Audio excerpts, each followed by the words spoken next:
மதிய வணக்கம். வெள்ளிக்கிழமை இன்னைக்கு மங்களகரமான ஒரு லஞ்ச் செஞ்சிருக்கேன். இந்த லஞ்ச சாப்பிடாதவங்க யாருமே இருக்க முடியாது. உடனே புளியாவரையான்னு கேட்காதீங்க. அதுக்கும் மேல இந்த லஞ்சு. அதுவும் இல்லாத இன்னொரு முக்கியமான விஷயம் என்னன்னா, நம்ம வீட்டுக்கு இப்போ ஒரு கெஸ்ட் வந்திருக்காங்க. வாங்க. யாரு தெரியுமா? இதுதான் அந்த கெஸ்ட்.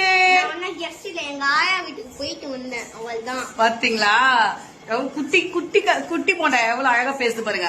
ஆயா வீட்டுக்கு போயிட்டு ஆயா வீட்டுல எல்லாத்தையும் சாப்பிட்டு ஆயா கிட்ட போய் அம்மா வேணும் அம்மா வேணும்னு அழுதான். அம்மா மேல அவ்வளவு பாசம் எனக்கு. நம்ப முடியலையே. நம்ப முடியா? சரி, 20 வருஷம் கழிச்சு நான் பாக்குறேன் இந்த பாசம் எப்படி இருக்குது. சரி, நீங்க லஞ்ச் பாக்கலாமா? வாங்க பாக்கலாம்.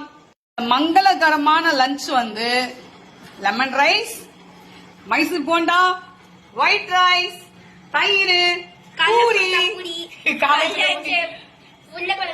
வாங்க சாப்பிட.